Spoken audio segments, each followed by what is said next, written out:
Creating a stream. I was already live, and then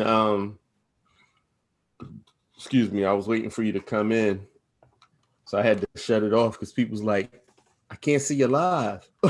Oh. All right. Creating a stream. I was already live, and then excuse me, I was waiting for you to come in, so I had to shut it off because people's like, I can't see you live. Oh. All right. Good morning, everyone. Welcome to another episode of the Philly Old Head Review. Excuse me, I was waiting for you to come in, so I had to shut it off because people's like, I can't see you live. Oh. All right. Good morning, everyone. Welcome to another episode of the Philly Old Head Review. I got a little technical difficulty here. Okay. I understand. All right. I think I had to stop my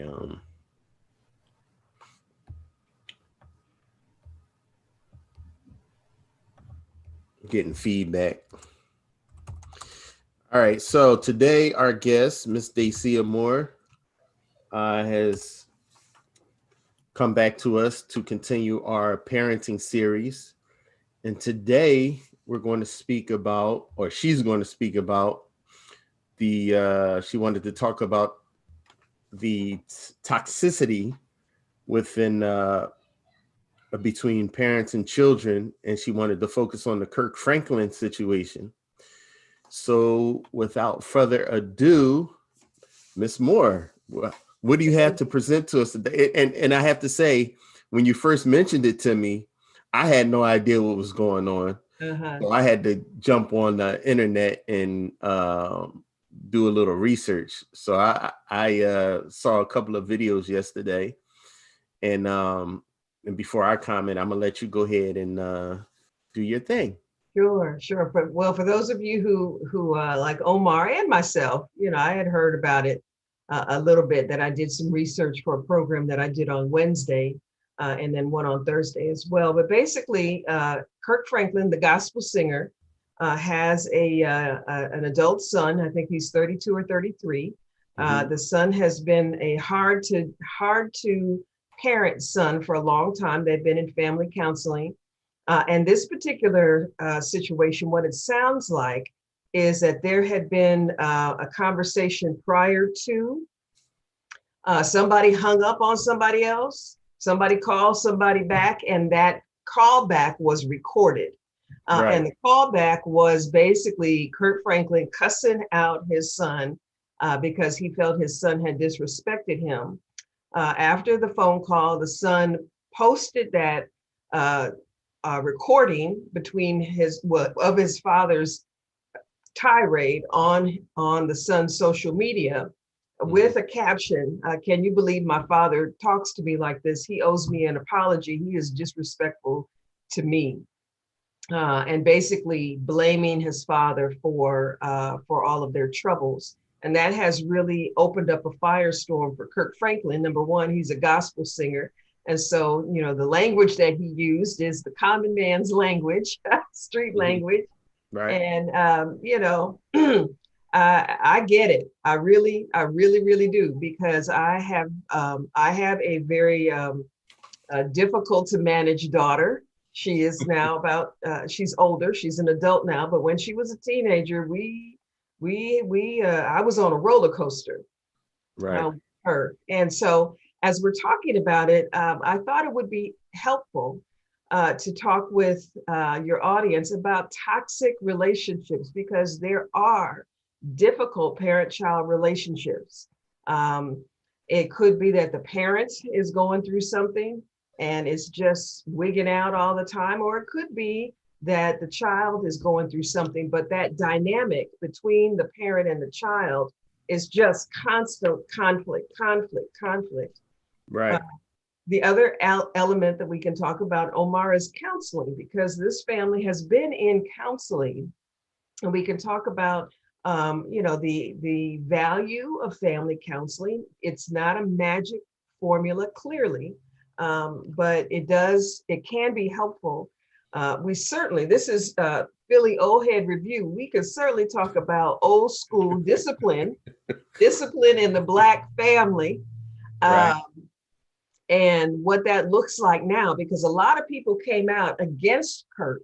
They were, you had half of the community on Kirk's side, and then you have other younger or other people who say, you should never talk to your child like that. Those people who don't believe in corporal punishment and this, that, and the other. And so there are a lot of elements that we can discuss today.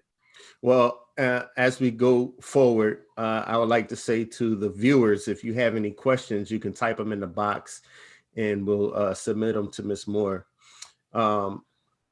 With that being said, as you speak about the incident, I remember that one of the issues was that he edited it heavily because there was some speech that came after what he posted online, and both his mother, Kirk Franklin, and his wife, all of their stories were pretty much the same.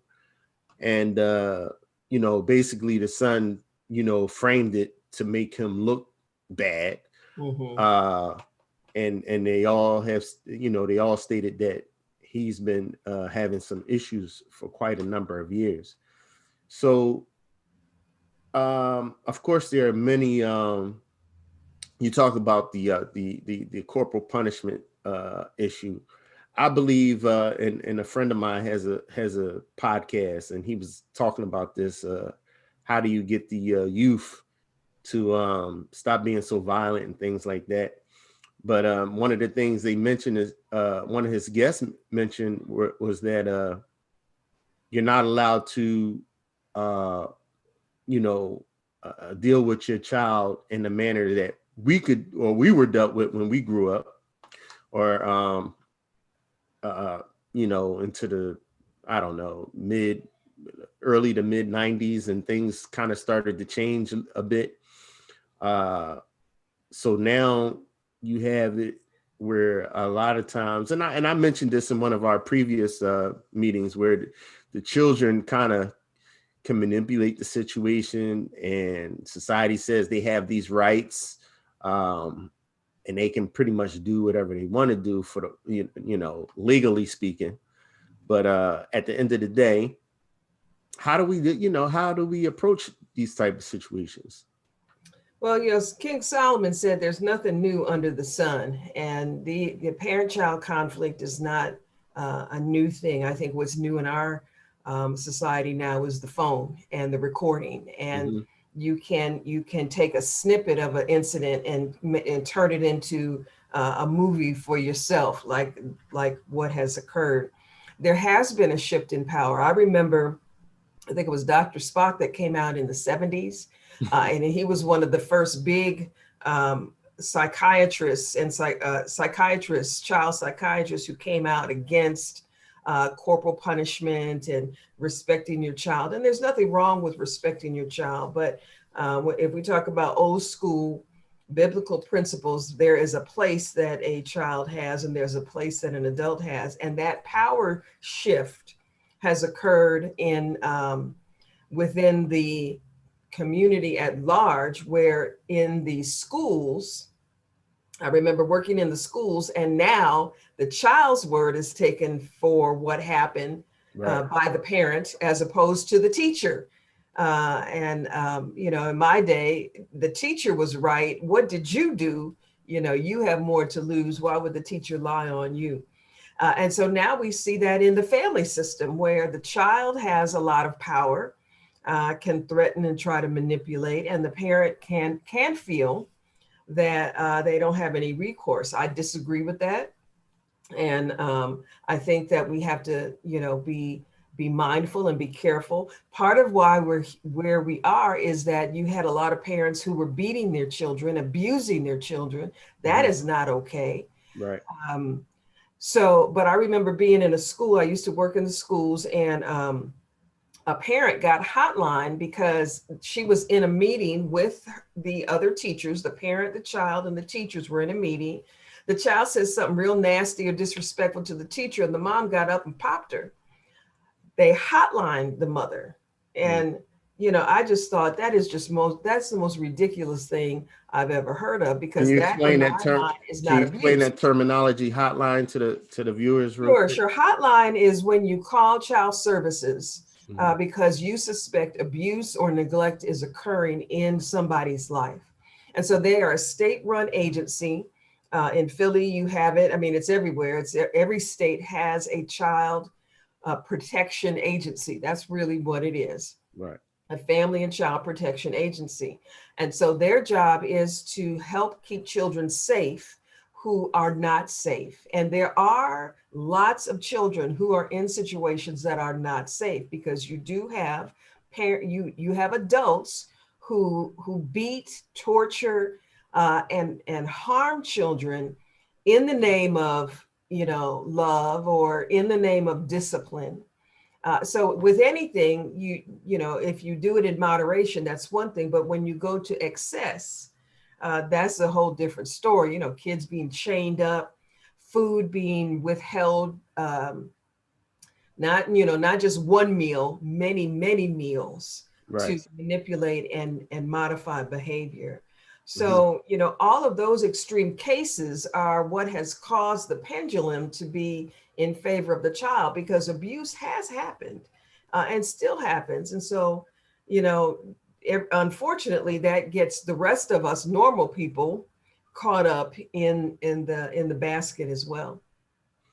Yeah. So, what type of mechanisms do you think we should use in order to mitigate some of um, that turmoil or that power shift that has occurred? What type of things, or what type of advice could you give primarily to parents and also to children? Because at the end of the day, if you make that phone call as a child, you could be setting your own self up for failure. You might be mad at your parent and you make that call, and the child, you're removed from the home, then you're placed in a foster situation where real abuse will go on. That's happened as Well, well. once you get into that system, it's hard to get out, and that is Right. a dangerous call to make, regardless of. I mean, just not regardless of, but that's a dangerous call to make, just to punish your parents. And I Hmm. would say, to answer your question, in this situation with Kirk Franklin, in my estimation, emotions got out of control. I'm not excusing what he said to his child, but I do understand Right. what the problem is: the betrayal by the son to Hmm. put his father on blast, Right. you know.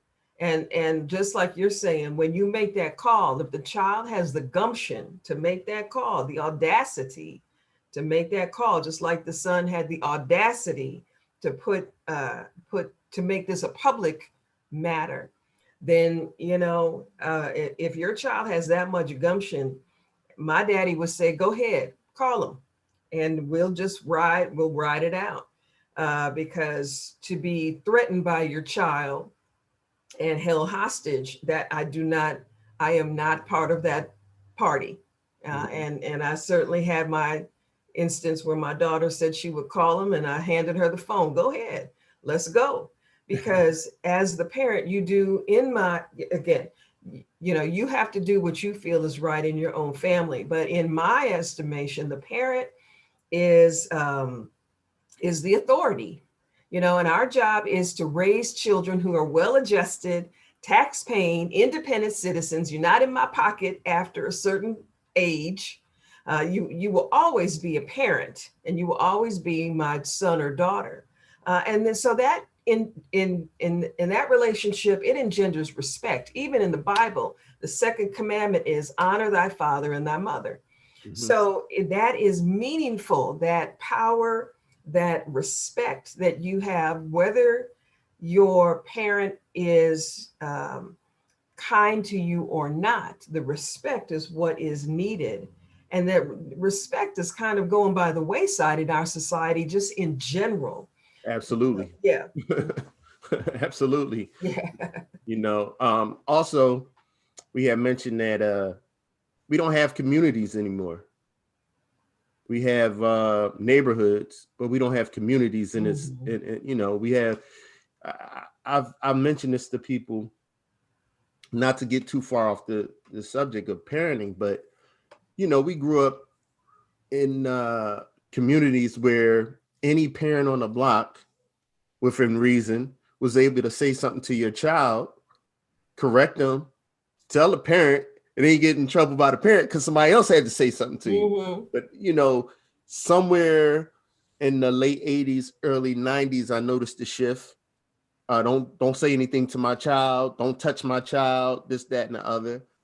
And now it's, we don't even know who our neighbors are. Mhm.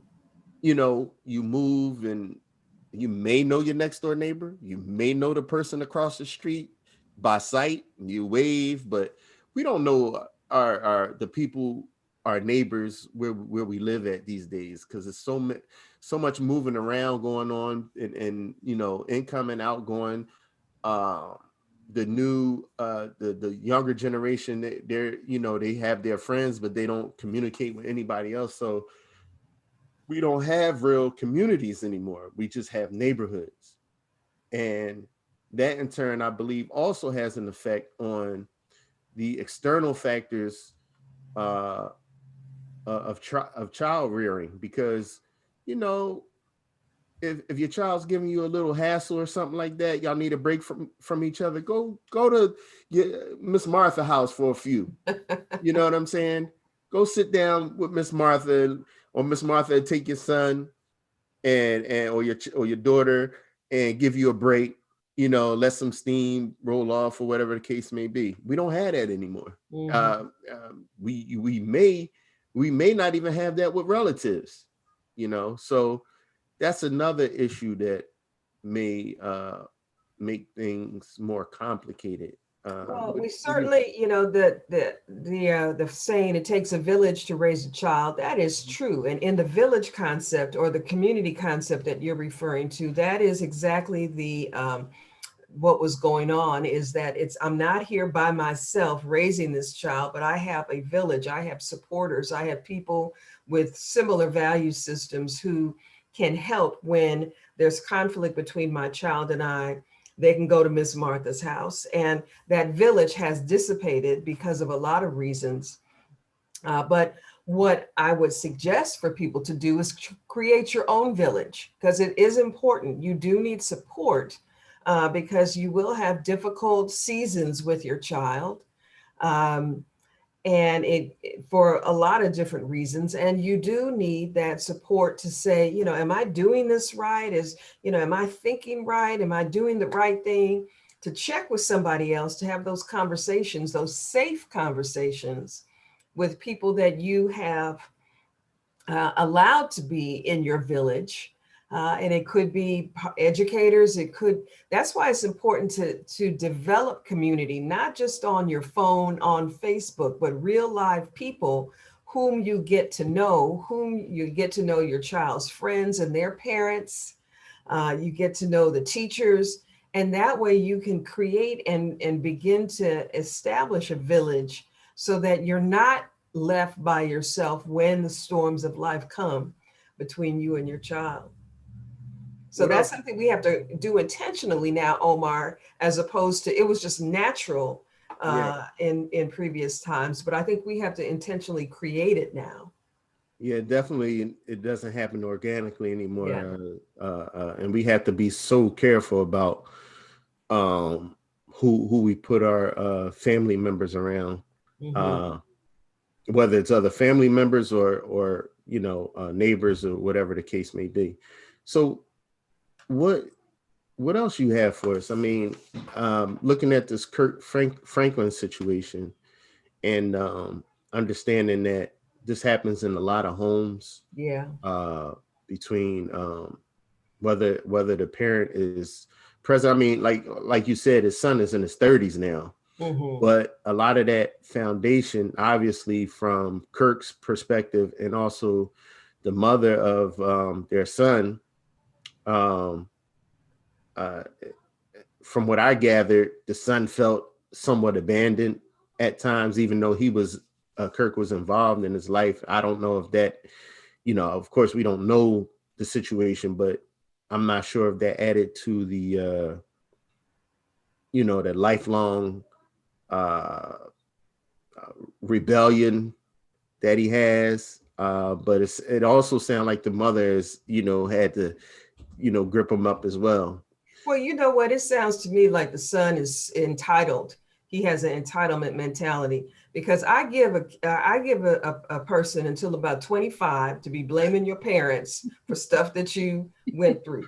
After 25, you need to take the responsibility of your life on yourself, get over whatever it is that you feel people have wronged or done you wrong. Mm-hmm. Go to counseling if you need to, but by 25, 26, you need to start taking ownership of your life. And so the son is about 32. So this is what I suspect happened when Kirk was just starting to enter the music field, had that desire. He had to work hard. He probably did have to be away a lot, touring, so forth, so on. Then he started blowing up, more touring, so forth, so on, recording, da da da da da. And he may not have been there, but it does sound like Kurt did try to maintain a relationship. And then I saw an interview with the mother who Mm-hmm. said, you have not been abandoned. You have never been abandoned. Right. So to me, that says that this young man it has not taken the responsibility to forgive his father, to forgive whatever wrongs he felt what happened to him, and get on with his life. That's and I'm passionate about this because you have people 50 years old still blaming their parents for what happened in their life. You need to take responsibility and figure out how to let that baggage go so that you can be about what it is that you're put here to do.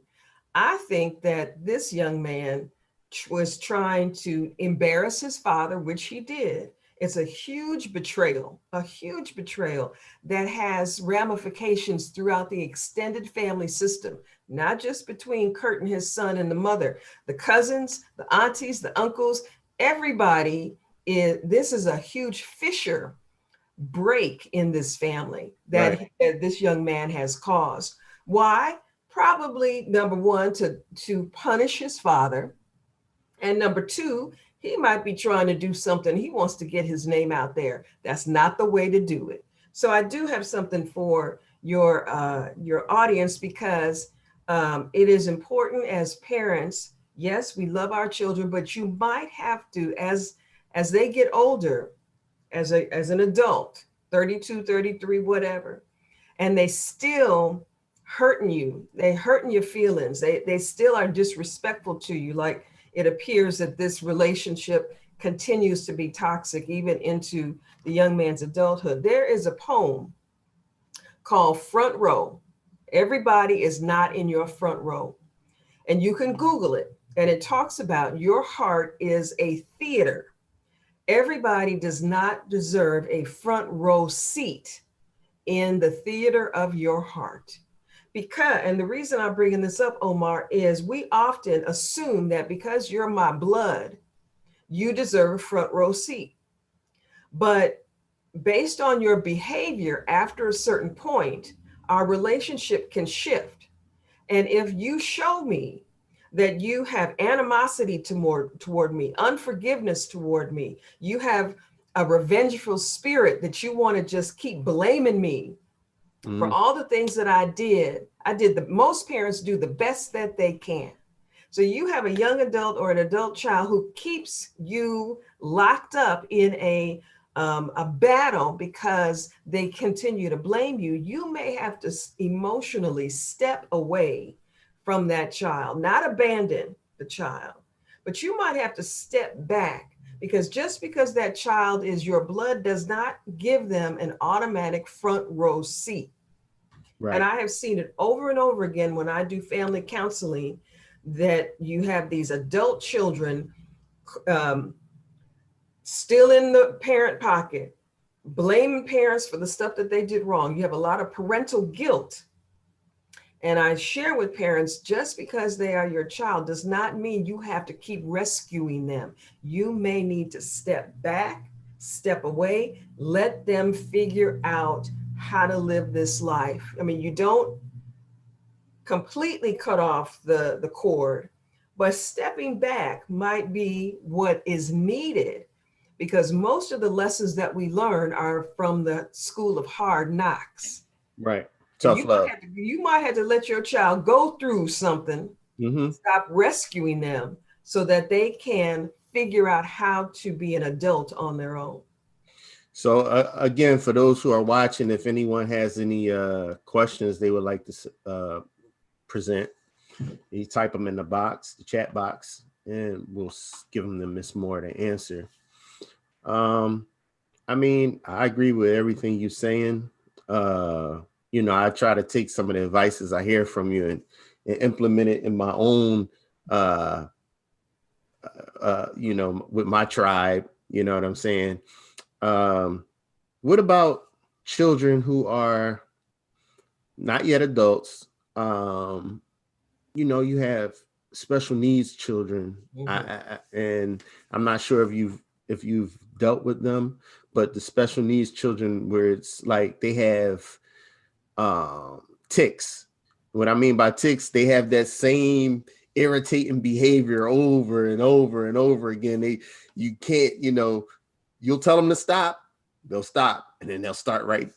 And if it may frustrate the parent, especially those parents that don't have a support system of another parent to help out, and they always have the child and stuff like that. What can you advise them on? Well, I know a little bit about special needs children, and Mhm. generally in a special needs category, the child is doing it unintentionally.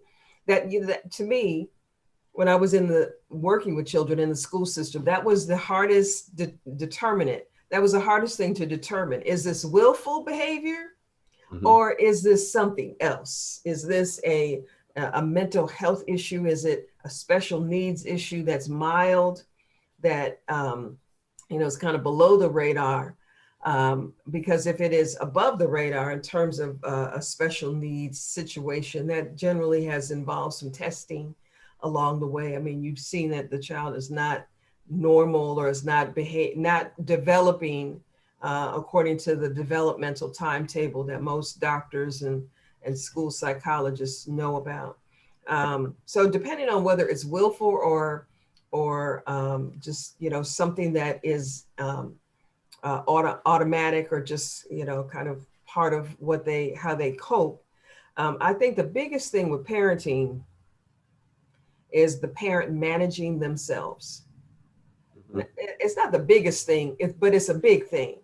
Right. Is to manage yourself so that you can be at a lower level of stress or anger or frustration, so that you can still make a decision that is in the best interest of your child, or to step away from the situation in order to calm down, so that you come back around and handle the situation in an adult like manner. Uh, there are lots and lots of great books out there in terms of parenting and strategies, behavior management strategies that you can use to um, help mold and shape behavior. But I think a lot of parents get in trouble, like with this Kirk Franklin situation, when you let your emotions get the best of you. That's when you start yelling. That's when you start cussing. That's when you start hitting. You start throwing stuff. you know, and really not a whole lot is accomplished when you get that upset as the adult. So I think it's up to the adult to manage themselves, so that you can maybe you have a child, and a child is a child. They don't know. They think they know, but a lot of times they don't know. And so as the adult, you have to take it upon yourself to manage yourself so that you can train up your children. That's what, we want to do, is train our children. And there are lots of different ways to do that. So helping yourself to be at a lower level of stress and frustration can allow you to be calmer and firmer, not mean, but firmer with your child.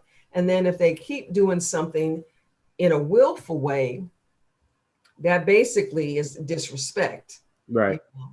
So that's a form of disrespect, is you just gonna do what you want to do anyway, even though I told you to stop.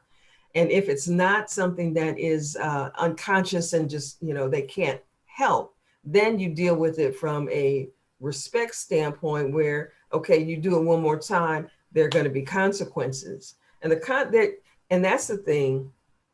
And I'll stop now because I can go on and on. But that's the thing that a lot of parents have to figure out is having a variety of consequences. It's not just taking away the phone. That may have to be up there because you don't want to keep doing that all the time. You want to have several tools in your toolbox to manage your child's behavior. And taking away the phone, timeout, spanking, there are lots of other things that you can do to use your leverage in managing behavior.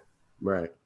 So our time is winding down. So if whoever may see this video, because we're going to hopefully continue our parenting series, if you have any questions or suggestions on what we should discuss, write them in the chat box and I'll forward them to Miss Dacia Moore, who's been so kind to join us for a foregoing series from Kansas City. Again, she's from Kansas City. Mm-hmm. And she does, if you think you would like to speak to her about some issues, she has a website that you can contact her on, and I'll let her give that information now. Sure. Second Wind CC. .com. CC stands for Counseling and Consulting. Second Wind. We all need our second wind, Yes. especially in the years of parenting. Secondwindcc.com. So you can contact her there and set something up with her.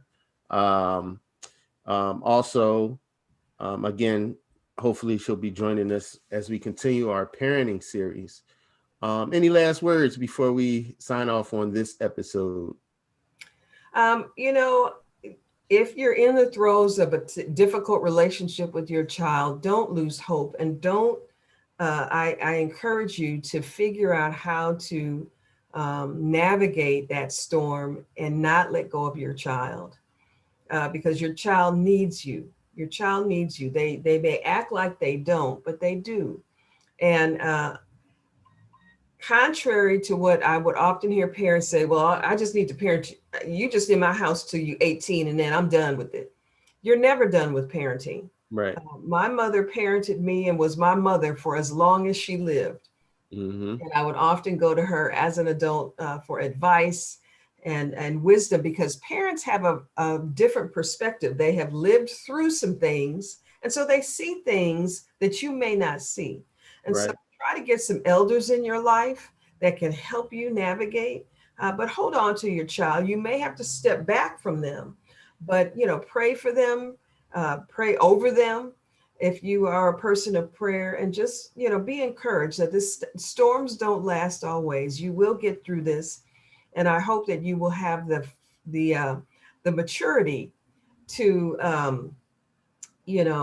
try to reconcile in the future when things have settled down. This situation with Kirk, I'm sure he is heartbroken that his own flesh and blood has caused this much pain. But I hope that he is able to work through it and come back and say, son, you're my son. I love you. I will always love you, but I just don't like you very much right now. I don't think there's many parents alive who haven't gone through some sort of turmoil with at least one of their children. Mm-hmm. And it's sometimes the child may think the parent doesn't like them or this, that, and the other. And usually that's not the case. As you stated, I might not like you right now. I love you, but I don't like how you are.